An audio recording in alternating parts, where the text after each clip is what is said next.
Okay, welcome to the NUPOC video study guide number 51. So let's take a look at the second to last question in the differential equation section in guide 1.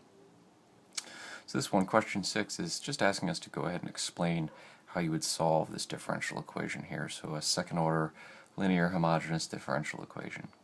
Okay, so if you're following along, you'll see that essentially what they do is they say, hey, you just go ahead and assume that a, which is a function of t, is some exponential or some of sinusoids, and go ahead and differentiate that a for as many derivatives exist. Excuse me.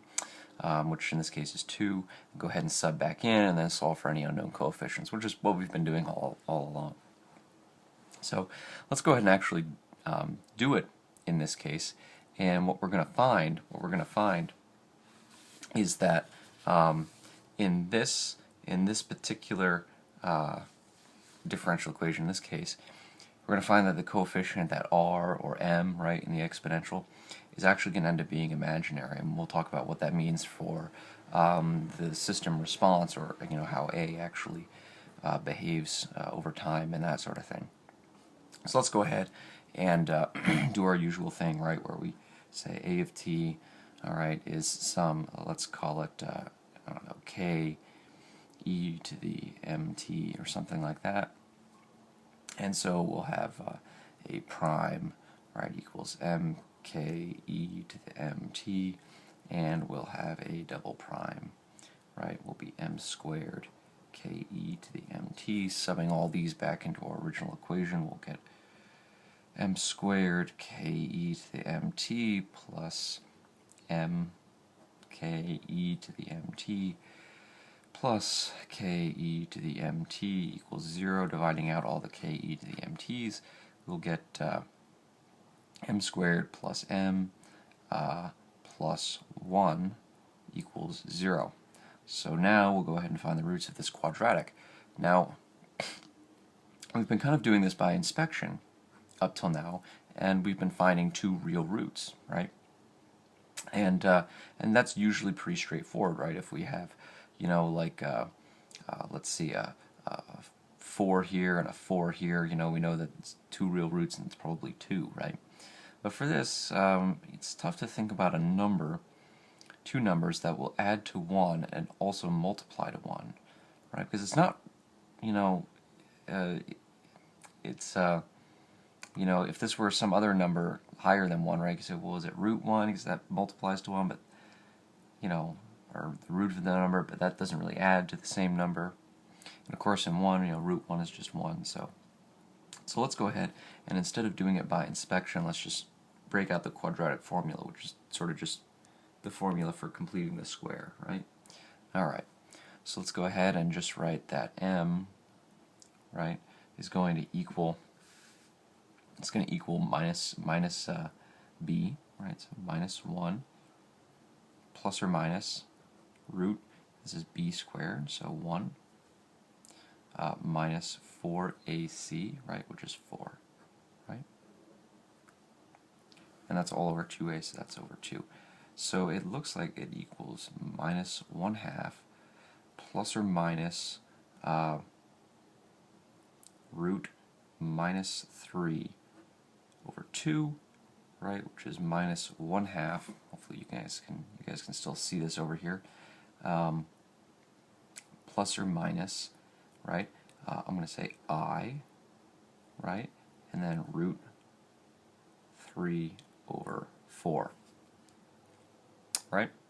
So it looks like we can have two roots, right, either minus 1/2 plus I over root 3/4, or minus 1/2 minus I root 3/4. All right. So we've got these two imaginary roots. So let's write out what our a of t would be with these roots, right? So we would have a of t, right, equals, and I'm going to sort of split the constant here, coefficient, k1 e to the minus 1/2 plus I root 3/4 t, right, plus k2 e to the minus 1/2 minus I root 3/4 t. Okay? So that's our A of t, that's our solution. You know, we kind of went through the process. We assume that the solution is something like this. We take all the derivatives, we sub in, but then instead of the usual thing that we've been seeing where you have two real roots, we just have to go use the quadratic formula, and you know, which would work if we had two real roots anyways, but here it's giving us imaginary roots, right? And so what does this mean for the response of the system? Well, it means it's underdamped, right? So you know, when you're going through and solving these differential equations or finding the transfer function for some sort of system, right, you'll find that if we have two real roots, it means the system's overdamped. It means that